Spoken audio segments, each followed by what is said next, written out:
Top is what Koi have drafted for themselves. The range on Caitlyn is very valuable when playing into something like a Vi because she then has to largely commit her Q in order setting up for it as well, was spotted on a ward, but it does mean that Larssen's now had to TP back into the lane with only a Sapphire Crystal. Whereas Nuke had time to back and save his TP. Might have to burn it here to save Adam. Szygenda low, flashes away. Adam will fall. Malrang flashes as well. And in the end, Koi just escaped from the top lane dive. Well, I will say, he was like 150 CS down or something ridiculous.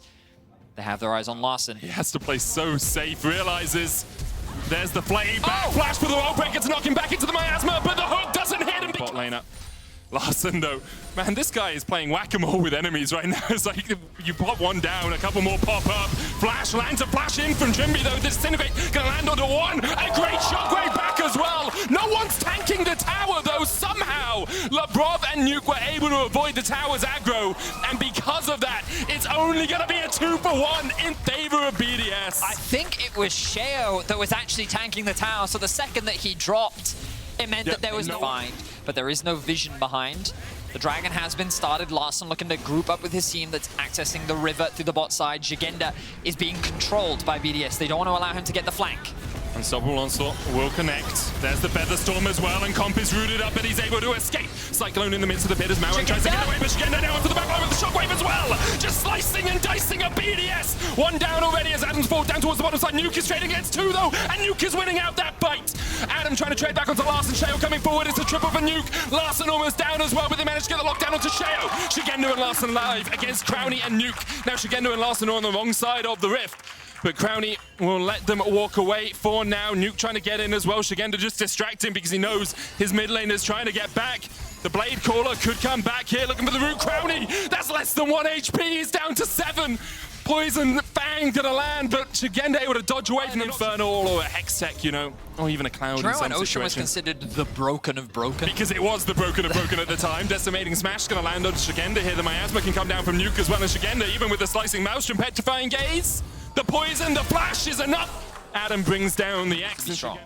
It really does. And for Nuke, heard him in an interview saying it feels like really his first year where he's been unleashed on the LEC. I think Adam is dead. I think he might be dead as well, Benny. I'm not sure why we have to sing it. Is it another episode of the Patronizing Show as Adam falls down towards the bottom side? Koi managed to find a pick. Nuke pushing up top. It's the cross-map trade. It reminded me of position himself, but you're right there, mate? Yeah, I'm just breaking the table. Yeah, okay. Labrov, he may as well be dead. He tries to flash away, but a double Cyclone with the clone is enough. Crownie coming in from the side as well. Now, Sheo does have a good flank here, but it's going to be a 2v4 if Sheo goes. Really oppressive and strong, and Nuke is just about to hit that breakpoint. Well, isn't it a great thing that he's hitting that breakpoint around the next Dragon timer as well? 15 seconds on it. Sheo looking for Comp here, goes in with the cease and desist. Crownie on the chase as well. Comp, though, able to dash away with the Gale Force. Trymbi's on the wrong side of the rift and stuns up Crownie. Puts down at the Tibbers as well, but can't quite get the damage. Tibbers going to chase. Malrang down towards the bottom side. Crownie has to flash away. Nuke coming in, though. So far, 2 to the good for BDS. They win out the fight. Crownie was able to escape the mauling of a bear.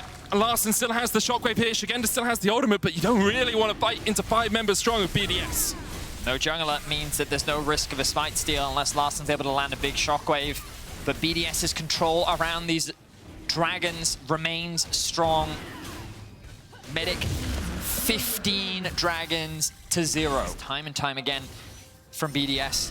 They're moving deeper into enemy jungle. They found Trymbi. Cease and desist onto him. There's the hook as well. The lantern back and Nuke is brought in. Trymbi does get a double stun, but he's running to nowhere. He will fall. Nuke takes him. Comp trying to answer back with a bit of damage. Adam coming in from the side as well. The ace in the hole hits onto Labrov. Szygenda might try and catch out Adam here. Can stun him up, can lock him up for days. But can Koi get the damage down? Decimating smash from Addy. Adam still finds his mark. Malrang going in with the Cyclone as well. Larssen looking for a shockwave position. Watch that ball in this fight. Sheo flashes away. Larssen has the ball pushed forward. Crownie though, dashing in. Feathers fly back as Adam once again steps up as the front line for BDS. They're looking for Comp. You can see this. Nuke actually TPing right behind. Adam going there as well. And Comp, he pushed the wave up. He thought he could regain some pressure. Nuke flashes forward. Petrifying Gaze. Noxious Blast shut down for Crownie. Adam keeps Trymbi away from the fight down towards the bottom side. Malrang now needs to run for the hills to try and escape. However, for BDS, this is still a risky call. You have those big ultimates. You have Trymbi needs 3 more stacks to get his stun online. Uses one with a Molten Shield, can use the Disintegrate as well to get another. Adam the front line though, and it's going to be very difficult for them to get through him. Trymbi stepping forward, Labrov, there's the double stun. Larssen and Szygenda retreating as the Baron has been called off by BDS because they're looking for a little bit more action. Adam, ultimate 2 seconds away, the cease and desist into Slicing Maelstrom, but no one is in the midst of the meat grinder. Adam with the unstoppable onslaught is able to catch up on Szygenda. Trymbi trying to put the damage down as well as Larssen and Malrang have to retreat. BDS get 2 once again. Comp though has respawned. The shockwave was good from Larssen, but it wasn't good enough. At the end of the Senses there, it feels Noxious Blast though with the chase. Nuke looking for a little bit more. The Twin bangs the movement speed. Malrang goes back in with the Cyclone, but the rest of BDS are collapsing. Nuke is low. Szygenda trying to put the damage down, but the Lantern away. Into the flash forward. They lock him up. They take him out. Larssen's fallen. And perhaps with it, Koi's hopes of winning this game. Labrov low though. One more auto flashes. Face plants into the wall and is sent face down into the dirt by Koi. BDS though, they have a jungler and Koi do not, so this will be the Ocean Soul for them. Exquisite hook from Labrov. The man landed exactly onto the target that he needed to. Larssen had no... This feels like it's been BDS's game from start to finish. Larssen no TP, he's up now though. Koi need to distract, to stop, to dissuade BDS from doing this any further. Malrang's on his way. Trymbi could look for the flash in, but Sheo has the smite. 1,200 is what you're looking for. And Sheo hits it perfectly. Adam hits his face into a wall. Malrang's looking for something. Trymbi has a good flank position here, but the Petrifying Gaze means that BDS can start to turn. Com trying to get into the action as Nuke kites back as well as he can. The Slicing Maelstrom coming out. Trymbi's already dead. Cease and desist as well onto Comp. And that is it.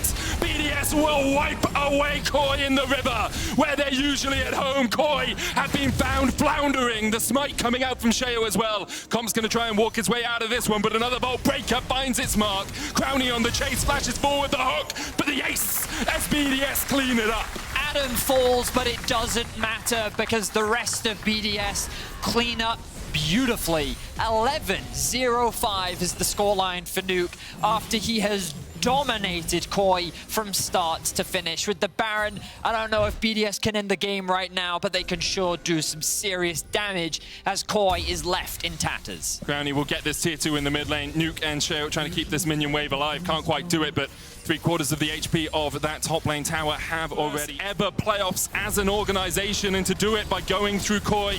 Larssen. TP behind, the shockwave from Larssen only hits onto Nuke. He is locked up, the Petrifying Gate's coming out as well. Nuke pops the stopwatch, Labrov trying to get into Szygenda as well, but Szygenda's onto the back line. Nuke already down, Malrang will follow as well. The Slicing Maelstrom, but there's no one there to follow up. Szygenda burst before the rest of Koi can join in. There's a Volt Breaker over the wall, I can see it. Trymbi flashing in the face of Adam, but it really doesn't matter as Crownie picks up a triple.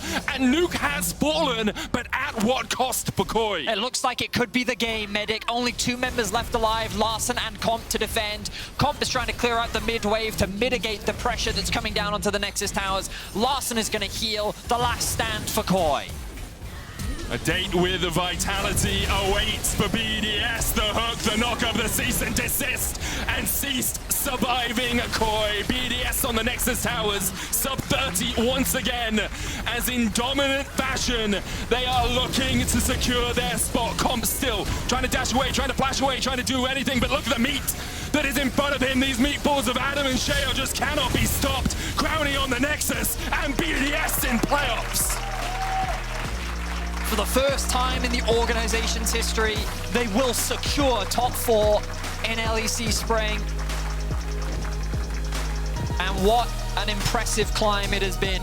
Last split, it was the rise of SK, knocking out Vitality and having an impressive run, going all 5 games to the Mad Lions when it came to the best of 5. But now it's BDS's time to shine.